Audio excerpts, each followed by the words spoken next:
دنیا میں اللہ اور اللہ کے رسول کے علاوہ میری محبت کسی کے لیے نہیں ہے، دنیا کا مال میرے پاس کسی قسم کا نہیں ہے، تاکہ لوہے کی انگوٹھی۔ تصور کریں بھائی، آج دنیا میں آپ کو اتنا غریب شخص کہیں ملے گا جس کے پاس لوہے کی انگوٹھی جتنے پیسے، 10-15 روپے کی ہوگی، 20 چل 50 روپے کی ہوگی، لوہے کی انگوٹھی کے پیسے نہیں ہیں۔ سبحان اللہ۔ اب کیسے لوگ تھے بھائیو وہ واللہ ایسی باتیں کرتے ہوئے نا آج سوچ کے ہمیں شرم آتی ہے، وہ لوگ اتنے غریب تھے، شادی کے لیے لوہے کی انگوٹھی نہیں ہے۔ عرش والا رب کہتا ہے رضی اللہ عنہ ورضوا عنہ، میں ان پر راضی ہے، مجھ پر راضی، فإن آمنوا بمثل ما آمنتم به فقد اهتدوا۔ قیامت تک آنے والے لوگ ان صحابہ جیسے بنو گے، رب کہتا ہے کہ تمہیں قبول کروں گا، ان کے راستے پہ نہیں چلو گے تمہیں قبول نہیں کروں گا۔ حالت کیا ہے؟ لوہے کی انگوٹھی کوئی نہیں، اتنی غربت، اتنا افلاس۔ بہرحال میرا موضوع یہ نہیں ہے، میں اپنے موضوع کی طرف آپ بھائیوں کے لاتا ہوں۔ اللہ کے رسول صلی اللہ علیہ وسلم نے اگلا سوال کیا، فقال ما معك من القرآن، میرے صحابی تجھے کچھ قرآن یاد ہے؟ اس بات پہ غور کرنا ہے۔ آج ہم بھی رشتے کرتے ہیں، آج ہم بھی شادیاں کرتے ہیں، پھر بربادیاں بھی ہوتی ہیں، پھر گھر اجڑتے بھی ہم دیکھتے ہیں۔ کیوں؟ اس کی سب سے بڑی وجہ دنیا کا مال ہے، دنیا کا سٹیٹس ہے۔ یہ خاندان اور برادری والے جو ہم نے پابندیاں اور قیدیں ڈال رکھی یہ ہیں، تباہیاں اور بربادیاں اور ویرانیاں اور جناب پتہ نہیں کیا کیا ہو جاتا ہے رشتہ داریوں میں، یہ بھی رشتہ داری قائم ہو رہی ہے۔ قرآن پہ اگر ہم رشتہ داریاں بنائیں گے عرش والا رب بھی راضی ہوگا، گھروں میں سکون بھی ہوگا بھائیوں۔ اب جس دل میں قرآن ہے اس دل کی قدر رسول اللہ نے کتنی فرمایا، کیا ماما کا من القرآن، تجھے کچھ قرآن یاد ہے؟ قال کذا و کذا، اللہ کے رسول مجھے قرآن مجید کی فلاں فلاں سورت زبانی یاد ہے۔ اللہ اکبر۔ قال فقد زوجتکھا بما معک من القرآن، تجھے یہ جو قرآن کی صورتیں یاد ہیں نا، میں نے ان کے بدلے میں تیرے اس عورت سے نکاح کر دیا۔ اللہ اکبر۔ دنیا میں دو ہی چیزیں نا بھائیو جس کے لیے انسان سٹرگل کرتا ہے، بھاگتا ہے، سروائیو کرتا ہے، دنیا میں محنت کرتا ہے، خون پسینہ، ایک عورت، ایک پیسہ۔ پیسہ بنیاد ہے، پھر عورت ملتی ہے۔ یہاں پر پیسے کو رسول اللہ نے ٹھوکر مار کے عورت کو صحابی کے عقد میں نکاح میں دے دیا، اور پیسے کے قائم مقام کسے کھڑا کیا؟ قرآن مجید کو۔ ہم کرتے ہیں آج ایسے، منڈا کرتا کی ہے، ان کی جائیداد کنی ہے، نوکری کتنے کرتا ہے، ماہانہ تنخواہ کتنی، خاندان، نسل، برادری، قوم کیڑی، یہی ہے نا، سٹیٹس کیسا ہے۔ پر چھوڑ دیں بھائی، کیا پڑا ان چیزوں میں، ہم کہاں جا رہے ہیں؟ ہم مسلمان ہیں بھائی، اور میرے محترم بھائیوں ہم مسلمان ہیں۔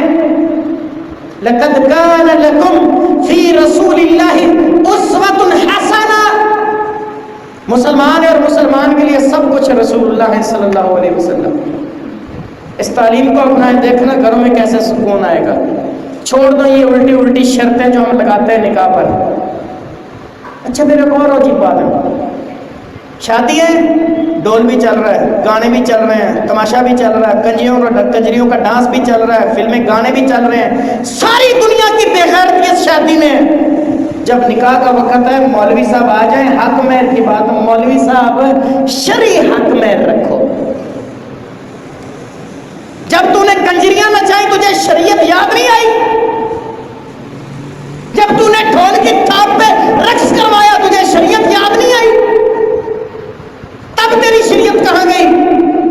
جب تم مہندی کی فضول رسمیں کر رہا تھا تب تیری شریعت کہاں گئی؟ جب تیری برہنہ بے پردہ ہو کر وہ جناب وہاں پر میک اپ روم میں جا رہی ہے، وہاں پر پتہ نہیں کیا کیا ہو چل رہا ہے، تب تیری شریعت کہاں گئی؟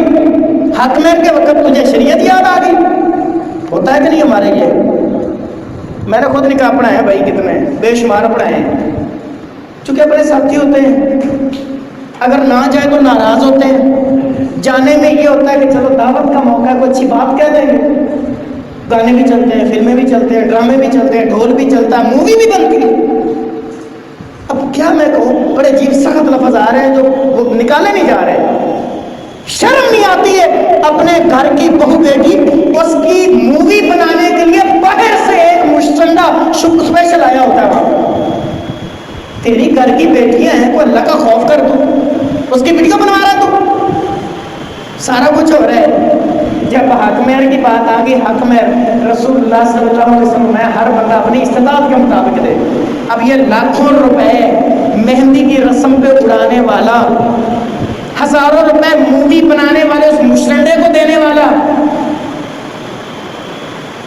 ڈھول کی تھاپ پر رقص پر وہ پیسے پھینکنے والا، اب جب بات آتی ہے نا شریعت کی، حق مہر کی، تو کہتا ہے جی بس ہوئی سبت والی شریعت میں بھائی کھلواڑ نہ کریں دین کے ساتھ، ہم لوگ مذاق نہ کریں۔ دو رنگی چھوڑ یک رنگ ہو جا، یا سراسر موم ہو یا سنگ ہو جا۔ چھوڑ دے بھائیو، ہم یہ ڈرامے کر رہے ہیں، یہ ڈرامے اللہ کو پسند نہیں ہے۔ اللہ کو حقیقت پسند ہے، جو ہم اندر سے وہی باہر سے ہوں۔ اللہ اکبر۔ بہرحال اللہ تعالیٰ ہمیں توفیق دے کہ ہم سمجھیں اس چیز کو۔ موضوع نہیں ہوتا، بس موضوع میں سے کچھ ایسی چیزیں آ جاتی ہیں ساتھ ساتھ۔ موضوع تو ہمارا قرآن مجید چل رہا ہے، قرآن مجید کی فضیلت چل رہی ہے، اس طرح کی باتیں آ جاتی ہیں، ہو جاتی ہیں اصلاح کے لیے۔ اللہ عمل کی توفیق عطا فرمائے۔ عزیز بھائیوں، ہر بندہ چاہتا ہے کہ اس کی خواہش پوری ہو۔ ہم میں سے ہر بندہ اپنی خواہش کو پورا کرنا چاہتا ہے، اپنی ضرورت کو پورا کرنا چاہتا ہے، دل کا سکون، دنیا میں چین اور سکھ حاصل کرنا چاہتا ہے۔ بہترین حل ہے، کیا حل ہے؟ ابو سعید خدری رضی اللہ تعالیٰ عنہ بیان فرماتے ہیں، ترمذی میں صحیح حدیث، فرمایا یقول الرب عز وجل، اللہ کے رسول نے فرمایا کہ اللہ خود فرماتا ہے، غور کریں بات پر، صحابی نہیں کہہ رہا، رسول اللہ بھی نہیں کہہ رہے، بلکہ اللہ خود فرما رہا ہے۔ یقول الرب عز وجل، اللہ خود فرماتا ہے۔ سبحان اللہ، کیسی آفر ہے بندوں کے لیے جو اللہ خود دے رہا ہے۔ اور آفر کیا ہے؟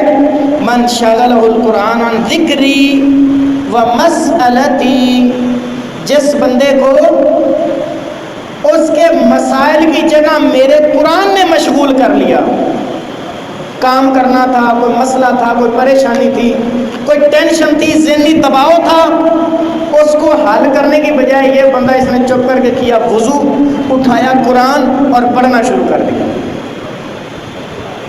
دنیا میں کسی کو جا کر نہیں کہا جی میں یہ میری مصیبت، مسئلہ، پریشانی، ٹینشن اس کو حل کر دیں، کسی کو نہیں کہا، چپ کر کے وضو کیا، قرآن اٹھایا، بیٹھ کے پڑھنا شروع کر دیا۔ سبحان اللہ۔ تو اللہ رب العزت کیا فرماتے ہیں؟ اعطیتہ افضل ما اوتی السائلین۔ سبحان اللہ بھائیو، بات پر غور کرنا۔ اللہ فرماتے ہیں میں اس بندے کو اس بندے سے زیادہ دوں گا جو میرے سامنے اپنی پریشانیوں کا حل مانگنے کے لیے بیٹھ جائے، اس کی پریشانیاں بھی حل کروں گا۔ یہ مانگ رہا ہے، یہ مانگ رہا ہے یا اللہ میرے پاس اولاد نہیں ہے، میری بیوی نافرمان ہے، میرا کاروبار نہیں چل رہا، میرا جناب یہ نہیں ہو رہا، وہ یہ مانگ رہا ہے۔ اور دوسری طرف وہ بندہ مانگ نہیں رہا، قرآن پڑھ رہا ہے۔ غور کریں بھائیو، قرآن پڑھ رہا ہے، کچھ بھی نہیں مانگ رہا، بس دل میں یہ ہے کہ اللہ میں نے جو جو مانگنا تجھے پتہ ہی ہے، میرے دل سے زیادہ میرے قریب اللہ تو ہے، تو میں کیا کیا بتاؤں، شاید میرے مانگنے میں کوئی چیز میں بھول جاؤں، اللہ تو نہیں نہ بھولا۔ تو یہ مانگنے کے بجائے اللہ کا کلام قرآن پڑھنے کے لیے بیٹھ جاتا ہے۔ تو رسول اللہ صلی اللہ علیہ وسلم فرماتے ہیں، اللہ فرماتا میں اس بندے کو جو مانگ نہیں رہا، اس بندے سے جو مانگ رہا میں زیادہ دوں گا۔ کیا کیا خیال ہے بھائی، ہمارے مسائل کا حل ہے کہ نہیں؟ پھر ہم کیوں پریشان ہیں، دھکے کھا رہے ہیں، کبھی در بدر، کبھی ادھر کی ٹھوکریں، کبھی ادھر کی ٹھوکریں، اس در کبھی اس در. چھوڑ دے بھائی پھر سب کچھ، اپنا ایمان اور عقیدہ مضبوط کریں.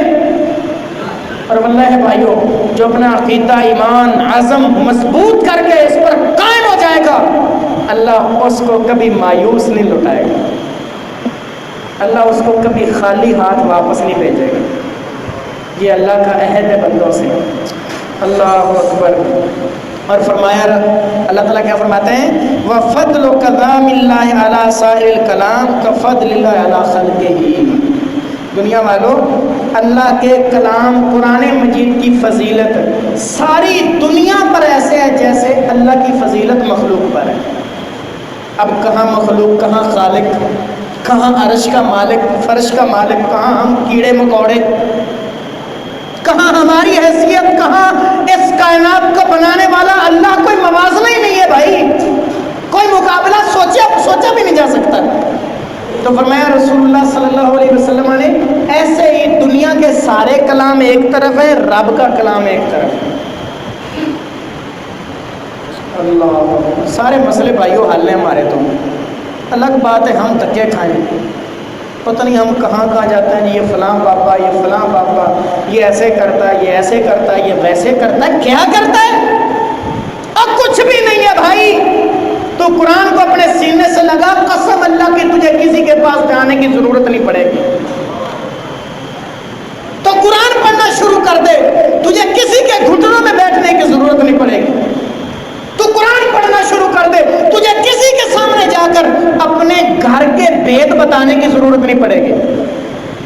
تو قرآن پڑھنا شروع کر دے، تجھے کسی کے سامنے جا کر وہ جملے نہیں بتانا پڑیں گے جو انسان بتانا نہیں چاہتا ہوتا. ڈاکٹروں سے بھی جان چھوٹ جائے گی. بڑی لطف والی بات ہے. بعض ایسے مسائل ہوتے ہیں نا ہمارے گھروں کے، بیٹیوں کے، ماؤں کے، بہنوں کے، بھائیوں کے، شادی شدہ لوگوں کے، جو ڈاکٹر حضرات کو بتاتے ہوئے بندے کو شرم آتی ہو. بھائی کیوں بتاتا ہے؟ تو جا کے اپنے بید کھولتا ہے، اپنے پیٹ سے پلو اٹھاتا ہے، اپنی شرم سے چادر اٹھاتا ہے. کیا مصیبت ہے؟ اٹھا قرآن، بیٹھ جا اللہ کے سامنے کہ اللہ میں تیرا کلام پڑھنا شروع کر دیتا ہوں. کر بیٹھ کے اللہ، مجھے مانگنا نہیں آتا ہے، جو میری ضرورت ہے اللہ تو جانتا ہے، تو نے خود وعدہ کیا ہے، میرا قرآن پڑھو، میں تمہیں سب سے افضل دوں گا. اللہ میں بیٹھ گیا ہوں پڑھنے. اب دینا تیرا کام ہے، لینا میرا کام ہے. بہترین حل ہے بھائی. اللہ اکبر. اسی طرح رسول اللہ صلی اللہ علیہ وسلم نے فرمایا، ابو ہریرہ رضی اللہ تعالیٰ عنہ بیان کرتے ہیں، ابو داؤد میں صحیح حدیث، سبحان اللہ، کیا فرمایا، مجتمع قوم من بیت فی بیوت اللہ. کچھ لوگ، مجتمع قوم فی بیت من بیوت اللہ، اللہ کے گھروں میں سے کسی گھر میں بھی. اللہ کے گھر المساجد، مسجد اللہ کا گھر ہے. کسی بھی مسجد میں، دنیا کے کسی کونے میں کچھ لوگ کیا کرتے ہیں، اللہ کے گھر میں بیٹھ جاتے ہیں. یتلون کتاب اللہ، وہ اللہ کا کلام، اللہ کی کتاب قرآن مجید کی تلاوت کرتے ہیں. وَيَتَدَارَسُونَهُ، اس کو سیکھتے ہیں. یہ اللہ کا جو کلام خط ہمارے پاس آیا ہے، اس میں اللہ نے کیا لکھا ہے، اس کو سیکھتے ہیں، پڑھتے ہیں، سنتے ہیں، سناتے ہیں، سمجھتے ہیں، سمجھاتے ہیں. تو ہوتا کیا ہے، اللہ اکبر، الا نازلت علیہم السکینہ، اللہ ان پر سکینت کو نازل کر دیتے ہیں. آسمان سے اللہ سکون نازل کر دیتے ہیں. میرے بھائی، میں بڑے دعوے سے یہ بات کہتا ہوں، جب کبھی آپ میں سے کسی بھائی کو پریشانی ہونا، مسجد میں آ کے قرآن پڑھنا شروع کر دینا، آپ کی پریشانی اللہ کے فضل و کرم سے دیکھنا کم ہونا شروع ہو جائے گی. تجربہ کر لیں آپ. ہم لوگ نا پریشانی میں ناشکری کا پہلو بناتے ہیں. ناشکری کا پہلو نہیں بنانا چاہیے. پریشانی میں اللہ کے قریب آنا چاہیے. جب کبھی آپ میں سے کسی بھائی کو پریشانی ہو، بجائے اس کے کہ جب فلاں کے پاس جاؤں، فلاں کو بتاؤں، فلاں، کسی کو نہ بتائیں. چپ کر کے اللہ کے گھر میں آ جائیں. کیونکہ جب پریشانی ہوتی ہے تو دل کا سکون ختم ہو جاتا ہے. اب دل کا سکون لینا ہے تو سوائے عرش والے رب کے دنیا کی کوئی ذات بات سکون نہیں دے سکتی. تو کیا کریں؟ اللہ کے گھر میں آ جائیں، مسجد میں وضو کریں، قرآن 2 نفل پڑھیں، بیٹھ کے قرآن پڑھنا شروع کر دیں تو کیا ہوگا؟ اللہ اکبر. نازلت علیہم السکینہ، اللہ سکونت، سکینت، سکون، امن، دل کا چین آسمان سے نازل کرنا شروع کر دیں گے. اور کیا ہوگا؟ وغشیہتہم الرحمہ. تو جو لوگ اللہ کا قرآن اللہ کے گھر میں بیٹھ کے پڑھتے ہیں ان کو اللہ کی رحمت ڈھانپ لیتی ہے. وحفتہم الملائکہ، اور اللہ کے فرشتے ان کو اپنے سائے میں لے لیتے ہیں. کون لوگ ہیں؟ جو قرآن پڑھ رہے ہیں، پڑھا رہے ہیں، سیکھ رہے ہیں، سن رہے ہیں، سنا رہے ہیں، سمجھ رہے ہیں، سمجھا رہے ہیں، قرآن کی محفل لگا کر بیٹھے ہیں. اللہ کی طرف سے رحمت، سکونت، فرشتے ان کا نزول ہوتا ہے. وَذَكَرَهُمُ اللَّهُ فِي مَنْ عِنْدَهُ. اللہ اکبر. کیا بات ہے بھائیو، یہ تو انعام ہیں ہی ہیں. اللہ سارے عرش کی مخلوق جتنی اللہ کے پاس موجود ہے، اللہ سب کو اکٹھا کرتا ہے، اپنے پاس بلاتا ہے اور پاس بلا کر کہتا ہے فلاں دنیا کے کونے میں، فلاں مسجد میں، فلاں نام کے میرے بندے میرا قرآن پڑھ رہے ہیں. وذکرہم، اللہ ان کا ذکر کرتا ہے، ان کا نام آسمان پر لیا جاتا ہے. دنیا میں نا کسی کی پوزیشن آ جائے، اسکول پڑھتے ہیں، چلو مثال ہے 10ویں کلاس، پہلی پوزیشن، بورڈ ٹاپ کر لیا. اب اس کا نام الاؤنس ہوتا ہے، زیادہ سے زیادہ 3 سے 4 فٹ اونچا ہوتا ہے نا جی وہ اسٹیج بنا ہوا. اس 3 سے 4 فٹ اونچے اسٹیج سے اسپیکر پر نام لیا جاتا ہے تو بندہ بھولے نہیں سماتا، چوڑا ہو جاتا ہے کہ میری پہلی پوزیشن. جس کا نام تصور کریں عرش پہ لیا جائے، جس کی پیمائش ہی کوئی نہیں، پتہ ہی نہیں ہمیں کتنا ہی یہاں سے لگا ہی نہیں سکتا کوئی پیمائش اس کی، جس کا نام عرش پہ لیا جا رہا ہو، اس سے بڑا خوش قسمت کیا ہو، کون ہو سکتا ہے؟ تو بھائیو کوشش کریں قرآن اس کو پڑھیں، جتنا پڑھ سکتے ہیں پڑھیں، جتنا وقت اس کو دے سکتے ہیں دیں. اللہ اکبر. اسی طرح قرآن پڑھنے والا ابو امامہ باہلی کہتے ہیں، سنن دارمی میں حدیث ہے کہ اقرأ القرآن، قرآن پڑھا کرو، کیونکہ لن يعذب اللہ قلبا وعى القرآن، جس دل میں قرآن ہوگا اللہ اس کو عذاب نہیں دے گا. جس دل میں قرآن ہوگا بھائیو اللہ اس کو عذاب نہیں دے گا.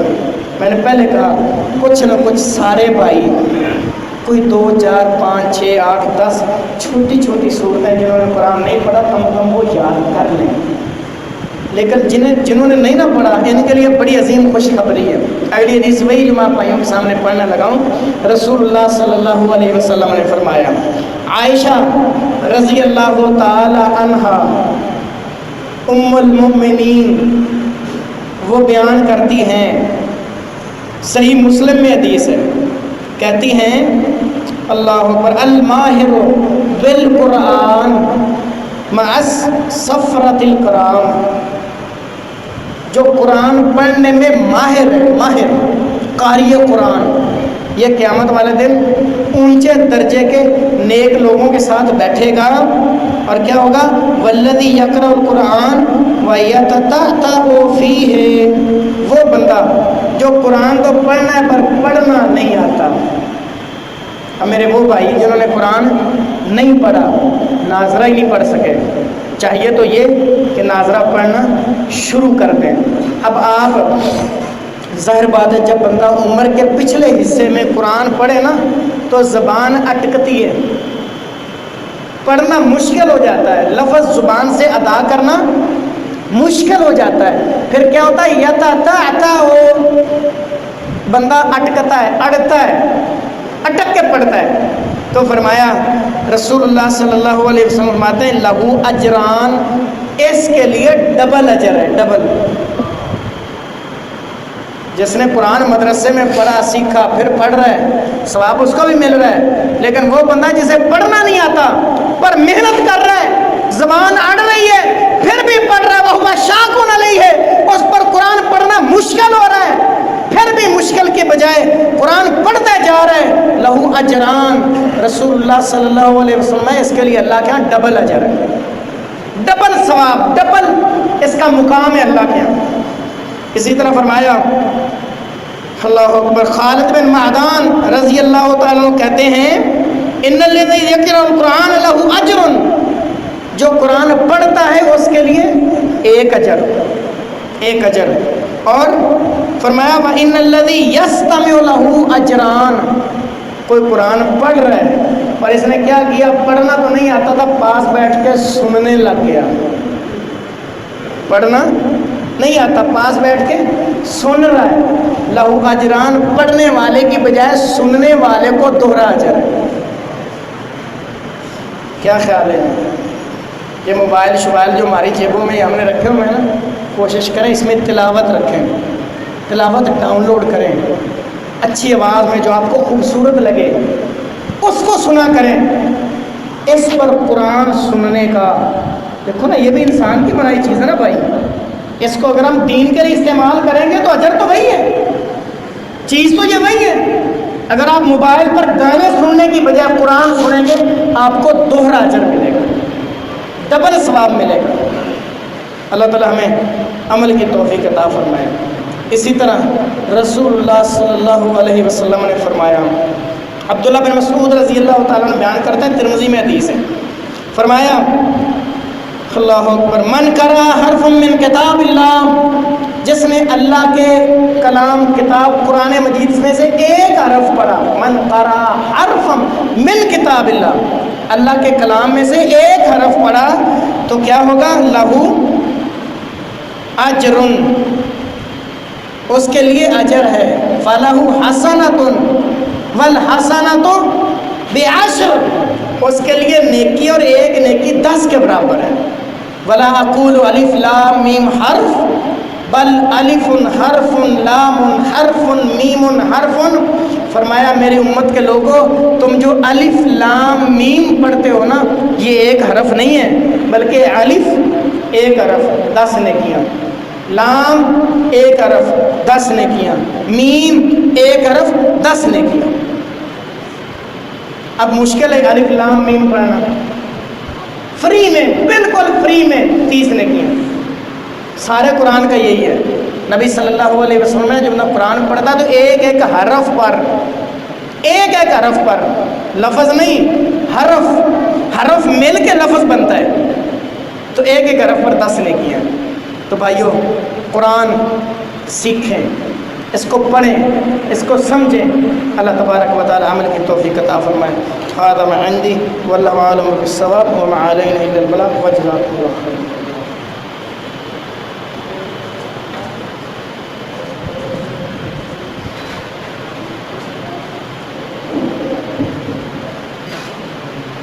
ان الحمد لله نحمده ونستعينه ونستغفره ونعوذ بالله من شرور انفسنا ومن سيئات اعمالنا، من يهده الله فلا مضل له ومن يضلل فلا هادي له، واشهد ان لا اله الا الله وحده لا شريك له، واشهد ان محمدا عبده ورسوله۔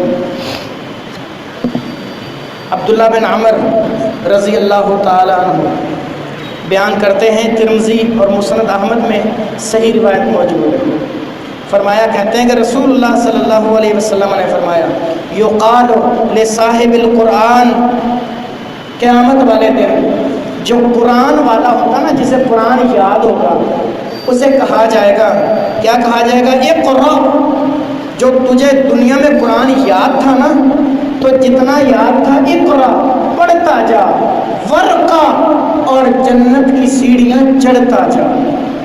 جتنا قرآن یاد تھا آج تو جنت میں پڑھنا شروع کر اور جنت کی سیڑھیاں چڑھنا شروع کر، اور کیا ورتل کما کنتا ترتل فی الدنیا، جس طرح دنیا میں پڑھتا تھا ویسے پڑھنا ہے۔ تو دنیا میں بھائیو خوبصورت کر کے ہمیں قرآن پڑھنا چاہیے، آہستہ آہستہ پڑھنا چاہیے، ٹھہر ٹھہر کے پڑھنا چاہیے، تاکہ جنت میں جب ہمیں موقع ملے ہماری دوڑ تیز ہو، زبان سست ہو۔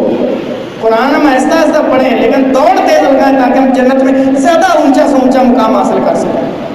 تو فرمایا دنیا میں جیسے پڑھتا تھا پڑھتا جا، فَإِنَّ مَنزِلَتَكَ عِنْدَ آخِرِ آیَةٍ تَقْرَؤُهَا، جہاں تو اپنی آخری آیت پڑھے گا وہاں تیرا جنت میں مقام ہوگا۔ یہ کس کو پروٹوکول ہے؟ جو قرآن پڑھنے والا ہے۔ اللہ اکبر۔ اور وہ ماں باپ، آخری حدیث، ٹائم اوپر جا رہا ہے، میں دیکھ رہا ہوں کچھ بھائی بھی آ رہے ہیں، چلو 2-3 منٹ اور لے لیتے ہیں۔ ماں باپ جو اپنے بچوں کو قرآن حفظ کرواتے ہیں، ان کا مقام کیا ہے؟ غور کریں بھائیو، اس پر سوچئے گا، اس پر ضرور، اور ضرور سوچئے گا جا کر کہ میں اپنے بیٹے اور بچے اور بیٹی کو کیا بنا رہا ہوں؟ انگریز بنا رہا ہوں، حافظ قرآن بنا رہا ہوں، دین سکھا رہا ہوں، دنیا سکھا رہا ہوں، کس طرف لے کے جا رہا ہوں؟ کہیں ایسا تو نہیں میرے مرنے کے بعد میرا بیٹا اور میری بیٹی اس کو جنازے کی دعا بھی نہیں آئے گی؟ یا ایسا ہے کہ میرے مرنے کے بعد میرا بیٹا حافظ قرآن ہوگا اور جنت میں مجھے قیامت والے دن مجھے پروٹوکول دیا جا رہا ہوگا یہ فلاں کا باپ ہے، حافظ قرآن ہے، اور اس کو مقام کیا ملے گا؟ معاذ بن انس رضی اللہ تعالیٰ عنہ بیان کرتے ہیں، مسند احمد میں حدیث ہے، کہتے ہیں من قال سبحان اللہ العظیم نبت له غرس فی الجنہ، جو دنیا میں سبحان اللہ العظیم کہے گا اس کا جنت میں ایک درخت لگ جائے گا۔ جنت میں ایک درخت، کس پر؟ سبحان اللہ کہنے پر۔ اور ایک درخت جنت کا بھائیوں کتنا ہوگا؟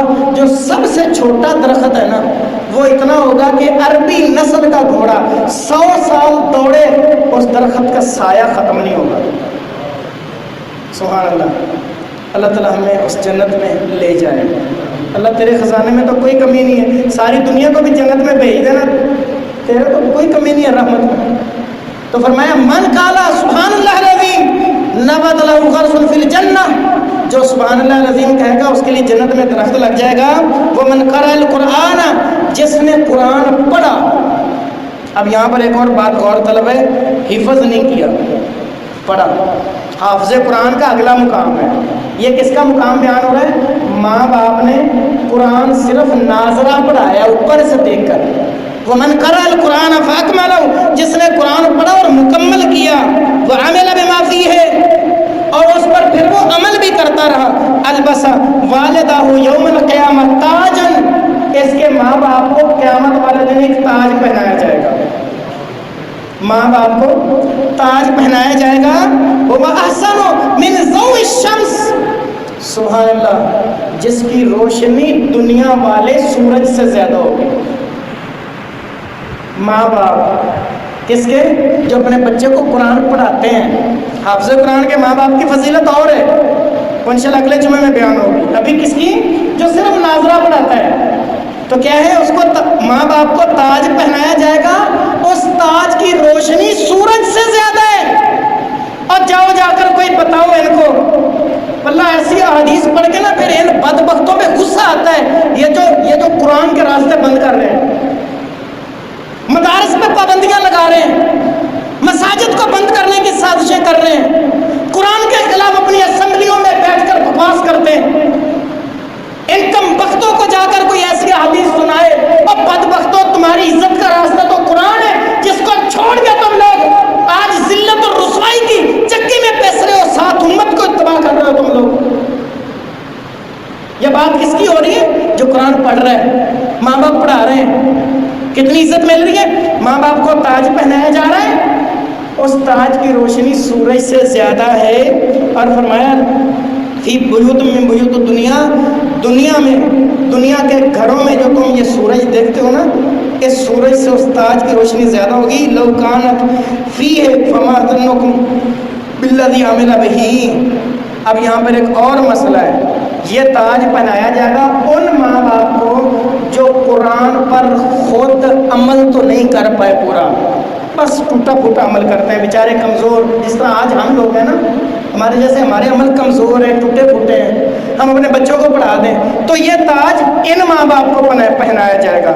اللہ کے رسول نے فرمایا اگر وہ ماں باپ بھی قرآن پر عمل کریں تو پھر ان ماں باپ کا مقام کیا ہوگا؟ یہ مقام بیان نہیں کیا، نیچے والا درجہ بیان کر دیا، اوپر والا بتایا نہیں، انسان سوچتا ہی رہ جائے۔ تو میرے بھائیوں، عزیز دوستوں، بزرگوں، کوشش کریں اس قرآن کو پڑھیں، قرآن کو پڑھیں۔ یہ جو لوگ کہتے ہیں نا پاکستان بنانے میں بیٹھا تو مجھے تو صحیح بات ہے بڑا عجیب لگا. پچھلے جمعے میں نے بتایا تھا, کہتے ہیں جی پاکستان بنانے میں دین والوں کا حصہ کوئی نہیں ہے. دین والوں کا, علامہ اقبال رحمۃ اللہ علیہ نے اس پر ایک بہت شاندار, یہ قرآن مجید ہم اس کی بات کر رہے ہیں نا, بڑا شاندار شعر کرا ہے, سن کے نا بندہ دنگ رہ جاتا ہے. کیا کہتے ہیں کہ صفحہ دہر سے باطل کو مٹایا کس نے. ان سے بھی سوال ہے, علامہ اقبال کا ہی سوال ہے ان سے. یہ جو لوگ آج کہہ رہے ہیں نا قرآن اور اسلام اور مذہبی لوگوں اور دین اور اتنا مسجد اور مدرسے کے خلاف بول رہے ہیں, انہی سے سوال علامہ اقبال کا ہے, میرا نہیں ہے, آپ کا نہیں ہے. کہتے ہیں کہ صفحہ دہر سے باطل کو مٹایا کس نے, نوع انسان کو غلامی سے چھڑایا کس نے. اللہ اکبر. اور کہا میرے کعبے کو جبینوں سے بسایا کس نے, میرے کعبے کو جبینوں سے بسایا کس نے, میرے قرآن کو سینوں سے لگایا کس نے. یہ اقبال کا شعر ہے جو اللہ کی طرف سے شعر بنا کے اقبال نے امت کو سمجھایا ہے کہ جو لوگ قرآن کو سینے سے لگائیں گے وہی صفحہ ہستی سے ظلم کو مٹائیں گے. اللہ عمل کی توفیق عطا فرمائے. ھذا ما عندی